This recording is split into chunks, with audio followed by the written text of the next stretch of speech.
Okay, next question क्या है हमारे पास, a football player is moving southward and suddenly turns eastward with the same speed दिया हुआ है, to avoid an opponent the force that acts on the player while the turning. अच्छा, force की direction हमें निकालनी है। फोर्स हमारे पास क्या होता है, एम ए होता है, तो ए की जो डायरेक्शन होगी वही हमारे पास फोर्स की डायरेक्शन आ जाएगी। अच्छा, हमारे पास पहले क्या हो रहा है, जो प्लेयर है साउथवर्ड डायरेक्शन में जा रहा है, ठीक है, मान लेते हैं इसकी वेलोसिटी क्या है, v1 है, स्पीड तो सेम है, मतलब इसका मैग्नीट्यूड सेम है। बाद में वो क्या है, ईस्टवर्ड डायरेक्शन में चला जाता है, ये v2 है, ठीक है, ये डायरेक्शन ईस्टवर्ड है, ये डायरेक्शन साउथवर्ड है, नॉर्थ और वेस्ट, ठीक है। तो यहाँ से हमें क्या निकालना है, एक्सेलरेशन की डायरेक्शन। एक्सेलरेशन क्या होता है हमारे पास, final velocity minus initial velocity, ठीक है, डिवाइड बाई टाइम, ठीक है। तो यहाँ से हमारे पास एक्सेलरेशन की डायरेक्शन कैसे आएगी, v2, पहले v2 बनाएंगे और उसमें से सब्ट्रैक्ट करेंगे, यानी कि माइनस v1, ठीक है। तो ये वाले हमारे पास v2 और v1, ये हमारे पास 2 वेक्टर्स आ जाएंगे। तो इससे हमारे पास रिजल्टेंट जो चेंज इन द वेलोसिटी आएगा उसकी डायरेक्शन ये होगी। अच्छा, ये डायरेक्शन हमारे पास ईस्ट है, ठीक है, और ये डायरेक्शन हमारे पास नॉर्थ है। तो हमारे पास रिजल्टेंट जो चेंज इन द वेलोसिटी आएगा वो इस डायरेक्शन में आएगा, है ना, डेल्टा v, ठीक है। तो एक्सेलरेशन की डायरेक्शन भी यही होगी, एक्सेलरेशन की डायरेक्शन यही होगी, तो फोर्स की डायरेक्शन भी यही होगी। तो हमारे पास नॉर्थ ईस्ट डायरेक्शन, ये सेकंड ऑप्शन करेक्ट हो जाएगा। चलते हैं नेक्स्ट क्वेश्चन की तरफ। नेक्स्ट क्वेश्चन क्या है, let a wire be suspended from a ceiling rigid support and stretched by a weight W attached at its free end. The longitudinal stress at any point of the cross section area A of the wire is। अच्छा, simple question है, ये straight rigid support है, इससे क्या है, straight wire suspended किया हुआ है और इस पे क्या है, यहाँ पर W वेट लगाया गया है, यानी कि इसको फोर्स की तरह ट्रीट कर सकते हैं। इसका क्रॉस सेक्शन एरिया हमें दिया हुआ है A, ठीक है, ए दिया हुआ है। तो यहाँ से हमारे पास स्ट्रेस क्या आएगा, फोर्स अपॉन एरिया, ठीक है, फोर्स हमें W दिया हुआ है, यानी कि एरिया। सिंपली इसमें through out the cross section stress क्या रहेगा, कांस्टेंट रहेगा, और वो क्या होगा, W बाई ए, ठीक है। चलते हैं नेक्स्ट क्वेश्चन की तरफ।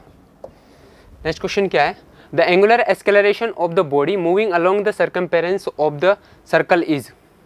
अच्छा, ये सर्कल के अलोंग क्या कर रही है, बॉडी मूव कर रही है। एंगुलर एक्सेलरेशन ऑफ बॉडी हमें निकालना है, बताना है कि उसकी डायरेक्शन क्या होगी।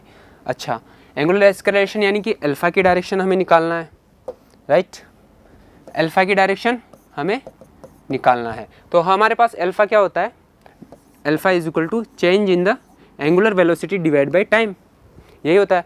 तो हमारे पास अगर change in the angular speed आ जाएगा, हमारे एंगुलर वेलोसिटी की डायरेक्शन आ जाएगी हमारे पास, जब पार्टिकल इस पाथ पर मूव करेगा, मान लेते v वेलोसिटी से, तो ओमेगा की डायरेक्शन हमेशा परपेंडिकुलर टू द प्लेन होती है।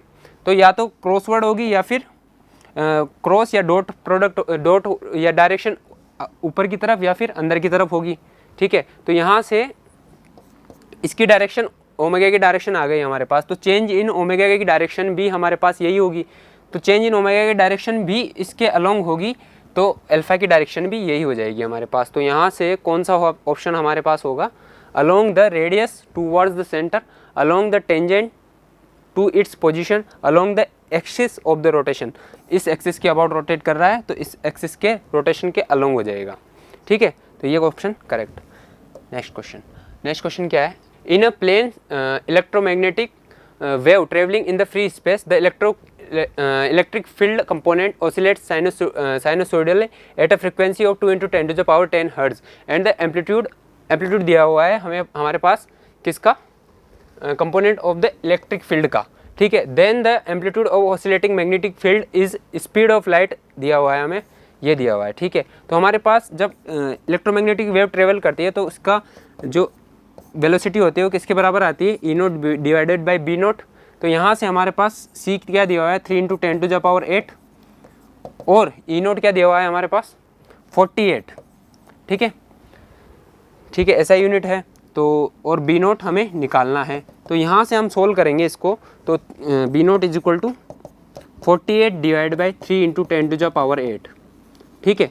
तो यहाँ से कितना आंसर आ जाएगा हमारे पास 16 इंटू 10 टू द पावर -8।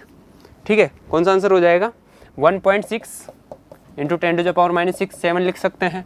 तो हमारे पास ये वाला ऑप्शन करेक्ट हो जाएगा। चलते हैं नेक्स्ट क्वेश्चन की तरफ। नेक्स्ट क्वेश्चन क्या है, 2 bodies of mass m and 9m are placed at a distance of capital R. The gravitational potential on the line joining the bodies where the gravitational field equals to 0 will be। ठीक है, 2 मास दिए हुए हैं हमें, कौन कौन से हैं, एक तो है m और एक 9m है। हमें पूछा है कि जहाँ पर ग्रेविटेशनल फील्ड 0 होगा, ठीक है, इसके बीच कहीं पर ग्रेविटेशनल फील्ड 0 होगा ना, वहाँ पे हमें क्या करना है, इलेक्ट्रिक फील्ड इलेक्ट्रिक पोटेंशियल क्या निकालना है, पोटेंशियल, ग्रेविटेशनल पोटेंशियल निकालना है, राइट। तो ग्रेविटेशनल पोटेंशियल मान लेते हैं हम, यहाँ पर इलेक्ट्रिक फील्ड 0 है x डिस्टेंस पे, इनके बीच डिस्टेंस क्या दी हुई है, r दी हुई है।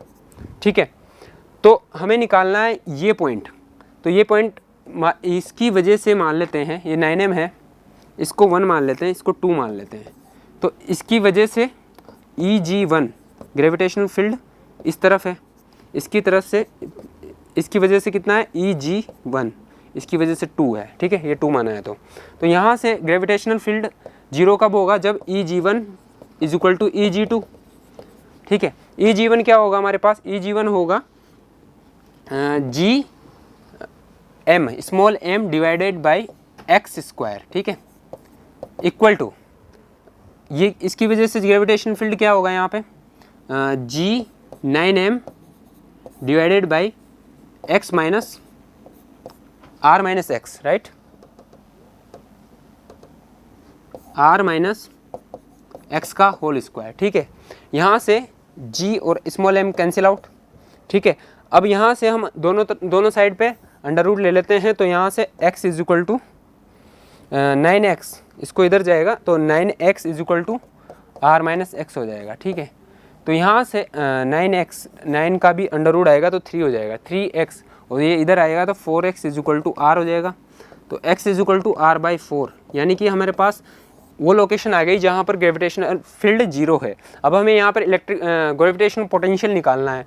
ग्रेविटेशनल पोटेंशियल क्या होगा हमारे पास यहाँ पर, इसकी वजह से निकालेंगे पहले, m1 की वजह से। तो इसको v1 मानते हैं, v1 होगा क्या होगा, -g mass divided by distance, कितना है हमारे पास r/4। ठीक है, तो यहाँ से कितना हो जाएगा, -4,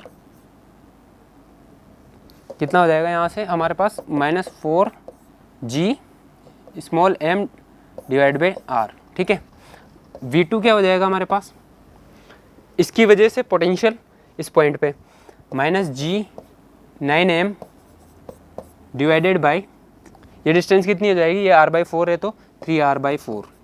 ठीक है, तो यहाँ से v2 कितना आ जाएगा हमारे पास, v2 आएगा हमारे पास, ये ऊपर चला जाएगा तो 12। ठीक है, 9gm डिवाइड बाई r। ठीक है, अब यहाँ पर टोटल पोटेंशियल क्या होगा, v is equal to v1 plus v2। जब v1 प्लस v2 करेंगे 4 और 12 कितना हो जाएगा हमारे पास, माइनस का 16g m divided by capital R। ठीक है, ये हमारे पास आंसर आ जाएगा। ठीक है, कौन सा ऑप्शन है, second option is the correct answer. चलते नेक्स्ट क्वेश्चन की तरफ। नेक्स्ट क्वेश्चन क्या है, in the figure shown here what is the equivalent focal length of the combination of lenses, assume that all the layers are thin. ठीक है, तो हम क्या करेंगे, इसमें इनको तीन लेंसेज मानकर सोल्व करने वाले हैं। तो इसमें सबसे पहले हम कौन सा फॉर्मूला लगाएंगे, mu surrounding divide by half is equal to mu lens minus mu surrounding 1/r1 minus 1/r2। ठीक है, तो यहाँ पर 3 लेंसेज, पहले इस लेंस के लिए इसको 1 मान लेते हैं, इसको 2 मान लेते हैं, इसको 3 मान लेते हैं। ठीक है, तो यहाँ से f1 निकालेंगे सबसे पहले, 1/f1। ठीक है, तो इसकी क्या होगी, 1 क्यों आया है, क्योंकि यहाँ पर हमें एयर दे रखी है। ठीक है, ठीक है, एयर की वजह से एयर का रिफ्रैक्टिव इंडेक्स क्या होता है, 1 होता है, और म्यू लेंस क्या होगा हमारे पास 1.6 minus mu surrounding 1 bracket 1/r, ये प्लेन सरफेस है तो 1/इंफिनिटी, इसकी रेडियस ऑफ कर्वेचर इन्फिनिटी हो जाएगी, और इसकी जो रेडियस होगी r1 कितनी दे रखी है 20 प्लस में होगी, बिकॉज जो रे की डायरेक्शन है उसी डायरेक्शन में हमें रेडियस को मेज़र कर रहे हैं, राइट। तो यहाँ से 1/f1 कितना हो जाएगा हमारे पास, 1/f1 हो जाएगा हमारे पास 0.6 इंटू माइनस आगे आ जाएगा डिवाइड बाई 20, यानी कि -3/100, राइट, 0.2 डिवाइड बाई, राइट, ठीक है। यहाँ से f1 आ गया हमारे पास 1/f1। सिमिलरली 1/f2 भी निकाल लेंगे हम। 1/f2 क्या होगा, ये दे रखा है हमें 1.5 माइनस 1 ब्रैकेट 1/r1। r1 कितना है इसकी डायरेक्शन में, प्लस का 20 माइनस ऑफ माइनस, इस डायरेक्शन में नापेंगे तो -20 हो जाएगा, राइट। तो यहाँ से कितना हो जाएगा 0.5 इंटू माइनस, यानी कि 2/20 है ना, राइट।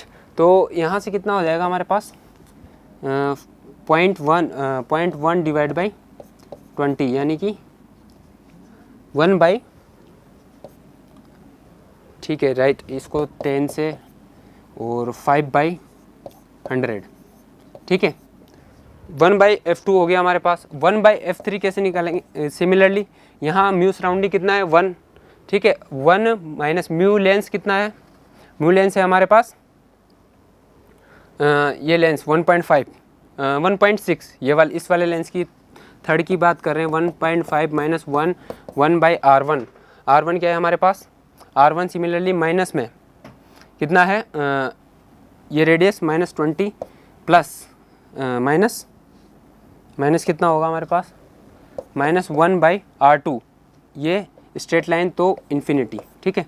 तो यहाँ से 0.5 इंटू 1/-20, तो यहाँ से हमारे पास -1/3/100 हो जाएगा वापस से, ठीक है। अब हम क्या करने वाले हैं, तीनों की पावर को एडिशन करने वाले हैं। एडिशन करेंगे अगर तो 1/f इज इक्वल टू, ये f इक्वलेंट हो जाएगा 1/f1 plus 1/f2 plus 1/f3, ठीक है। तो यहाँ से एडिशन करेंगे तो 3/100 माइनस में है तो -6/100 और प्लस हमारे पास इसकी पावर कितनी आ रही है 5/100। जब इसको ऐड करेंगे तो 1/f1 हमारे पास कितना हो जाएगा, माइनस का 1/100, 1/f आ गया हमारे पास माइनस का 1/100, यानी कि f की वैल्यू हमारे पास -100 सेंटीमीटर आ जाएगी, ठीक है। चलते हैं नेक्स्ट क्वेश्चन की तरफ। नेक्स्ट क्वेश्चन क्या है,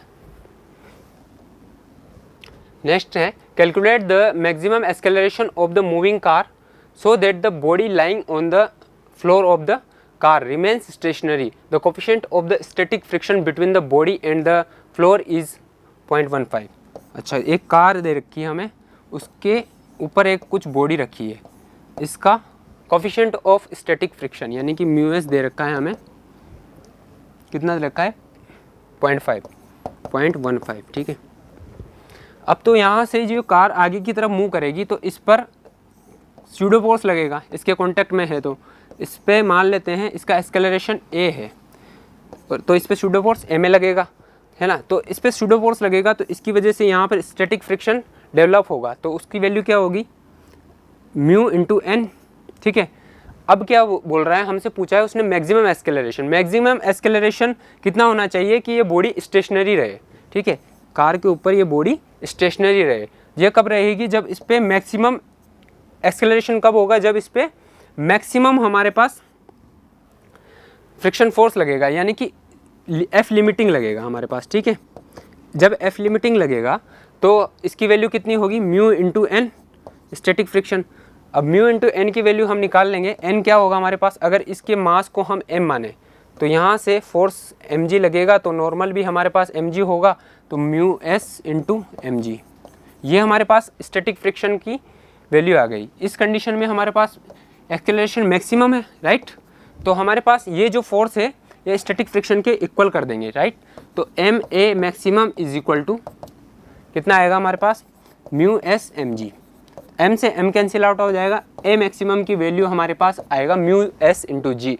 म्यू एस कितना दे रखा है 0.15 इंटू 10, यानी कि 1.5 हमारे पास आंसर आ जाएगा मीटर पर सेकेंड स्क्वायर में। Second option is the correct answer. चलते हैं नेक्स्ट क्वेश्चन की तरफ, राइट। नेक्स्ट क्वेश्चन क्या है, a satellite is orbiting just above the surface of the earth with time period t. If small d is the density of the earth and the capital G is the universal constant of the gravitation, the quantity 3 pi by gd represent. अच्छा, ये दिया हुआ है हमें, तो अर्थ का क्या, अर्थ दी हुई है हमें, उसके अराउंड सैटेलाइट रिवॉल्व कर रहा है, ठीक है। जब ऑर्बिट करेगा सैटेलाइट तो इसका मास मान लेते हैं m है, इसका मास कैपिटल M मान लेते हैं, डेंसिटी दी हुई है हमें स्मॉल d, राइट। तो इस पर ग्रेविटेशनल फोर्स कितना लगेगा, इस पर ग्रेविटेशनल फोर्स लगेगा G small m capital M divide by, अच्छा इसकी रेडियस अगर r दे रखी है हमें ना, तो ये r जो रिवॉल्व कर रहा है ये बिल्कुल अर्थ के क्लोज कर रहा है, तो हम स्मॉल r को क्या कंसीडर कर लेंगे, कैपिटल R कंसीडर कर लेंगे। तो यहाँ पर हमारे पास Gmm divide by r square हमारे पास कौन सा फोर्स, ग्रेविटेशनल फोर्स आ जाएगा। तो ये किसके इक्वल होगा, ये क्या हमें प्रोवाइड करेगा, ये हमें प्रोवाइड करेगा सेंट्रीपिटल एक्सेलरेशन। तो ये सेंट्रीपिटल एक्सेलरेशन क्या होगा, इसकी वजह से अगर इसकी वेलोसिटी v और रिवॉल्विंग की ओमेगा इसकी क्या है, एंगुलर सर्कुलर वेलोसिटी है, ठीक है। तो इसकी r ओमेगा स्क्वायर m, ये हमारे पास हो जाएगा सेंट्रीपिटल एक्सेलरेशन। तो यहाँ से m कैंसिल आउट हो जाएगा, तो और यहाँ से हम m की वैल्यू पुट करें डेंसिटी की टर्म में, क्योंकि हमें d दिया हुआ है, तो डेंसिटी क्या होगा, डेंसिटी इंटू वॉल्यूम 4/3 पाई r क्यूब, राइट। तो r स्क्वायर यहाँ से आ जाएगा, तो r ओमेगा, ओमेगा की जगह हमें टाइम पीरियड निकालना है, तो r ओमेगा की जगह 2π/t लिख सकते हैं, तो इसका स्क्वायर, ठीक है। तो यहाँ से जो भी कैंसिल आउट होता है वो कर देंगे, तो r क्यूब r स्क्वायर और r ये कैंसिल आउट हो जाएंगे। अब यहाँ से ये जो हो जाएगा क्या हो जाएगा हमारे पास, यहाँ सोल्व करते हैं, g स्मॉल d 4 आगे आ जाएगा, r cancel out, pi is equal to 4π square divide by t square, ठीक है। 4 से 4 कैंसिल आउट, पाई से पाई कैंसिल आउट, यहाँ से हमारे पास क्या आएगा 3π/gd, अच्छा 3 बचा है हमारे पास, 3 यहाँ पे बचा हुआ है, ठीक है। तो यहाँ से क्या होगा 3π/gd is equal to T square हमारे पास आ जाएगा। कौन सा ऑप्शन मैच कर रहा है हमारे पास, किसके इक्वल, 3π/gd किसके इक्वल है, टी स्क्वायर के इक्वल है। First option is the correct answer. चलते हैं नेक्स्ट क्वेश्चन की तरफ, ठीक है। नेक्स्ट क्वेश्चन क्या है, the x t graph of a particle performing a simple harmonic motion is shown in the figure. ये फिगर हमें शो दिया हुआ है, the acceleration of the particle at t is equal to 2 second, t is equal to 2 second, यहाँ 2 second दिया हुआ है हमें, टाइम और एक्स ग्राफ है ना। तो यहाँ से ये 1 मीटर है, राइट। तो यहाँ से हमें क्या दिया हुआ है, हमें निकालना है acceleration at t is equal to 2 second. Acceleration क्या होता है हमारे सिंपल हार्मोनिक मोशन में, ओमेगा स्क्वायर इंटू एक्स, ठीक है, माइनस में ओमेगा स्क्वायर इंटू एक्स, ये होता है हमारे पास एक्सेलरेशन। तो यहाँ पर हम क्या किस पे निकालें, t is equal to 2 second, 2 second पे हमारे पास डिस्प्लेसमेंट कितना है, ओमेगा स्क्वायर इंटू प्लस का 1, ठीक है। अब हमें निकालना है ओमेगा, ओमेगा कैसे निकालेंगे, ओमेगा क्या होता है 2π/t होता है। अच्छा टाइम पीरियड क्या है हमारे पास, 1 साइकिल में 8 सेकेंड लग रहा है, तो टाइम पीरियड 8 हो जाएगा, यानी कि 2π/8। तो ओमेगा कितना आ गया हमारे पास, π/4 आ गया यहाँ से, ठीक है। π/4 की वैल्यू हम यहाँ पर पुट कर देंगे, तो एक्सेलरेशन क्या हो जाएगा 1/π/4 का होल स्क्वायर इंटू प्लस का 1। तो यहाँ से माइनस का पाई स्क्वायर डिवाइड बाई 16 हमारे पास एक्सेलरेशन आ जाएगा। तो एक्सेलरेशन आ गया, तो कौन सा ऑप्शन है हमारे पास, थर्ड ऑप्शन, ठीक है। चलते हैं नेक्स्ट क्वेश्चन की तरफ। नेक्स्ट क्वेश्चन क्या है, फॉर अ, अच्छा यहाँ पे A यहाँ पर B है, राइट, ठीक है। तो for a following logic gates the truth table निकालनी है, ठीक है। ट्रुथ टेबल निकालनी है, तो सबसे पहले हम A और B के इनपुट देखेंगे। जब 0 0 होगा तो यहाँ पर हमारे पास ये कौन सा गेट है, नॉट गेट है, ये नैंड गेट है। तो ये 0, जब यहाँ पे 0 जाएगा तो 1 में कन्वर्ट कर देगा, यहाँ पे 0, ये 1 में, 1 और 1 मल्टीप्लाई होंगे और उसका एंड यानी कि उल्टा कर देगा। तो यहाँ पर 1 यहाँ की 0 आ जाएगा, यानी कि फर्स्ट में 0 आएगा, ठीक है, सब में इसमें 0, इसमें, यानी कि फर्स्ट और थर्ड ऑप्शन। और फिर चलते हैं 0 1, जब 0 होगा इसमें 0 तो ये 1 कर देगा, 0 का 1 हो जाएगा, ठीक है, 1 का 1 है ना सेकंड ऑप्शन में, तो सेकंड में ये क्या कर देगा हमारे पास 1 का उल्टा 0 हो जाएगा, 1 का उल्टा 0 हो जाएगा, और 0 और 1 को मल्टीप्लाई करेंगे तो 0 आएगा, और 0 का उल्टा क्या हो जाएगा हमारे पास 1 हो जाएगा, ठीक है। तो फर्स्ट कितना आया 0 फिर 1, ठीक है, फिर इनपुट देंगे हम 1 0 1 0, 1 का उल्टा 0, 0 का उल्टा 1 हो जाएगा, तो 1 0 को मल्टीप्लाई करेंगे 1 आएगा, 1 0 को मल्टीप्लाई करेंगे तो 0 आएगा, 0 का उल्टा क्या हो जाएगा हमारे पास 1 हो जाएगा, ठीक है। सिमिलरली 1 और 1 इनपुट देंगे 1 और 1, तो 1 का उल्टा क्या हो जाएगा 0, इसका भी 0, 0 को मल्टीप्लाई करेंगे तो 0 आएगा, 0 का उल्टा क्या होगा हमारे पास NAND गेट में 1, तो ये हमारे पास ट्रुथ टेबल हो जाएगी, राइट। कौन सा ऑप्शन मैच कर रहा है, फर्स्ट वाला ही ऑप्शन मैच कर रहा है, ठीक है।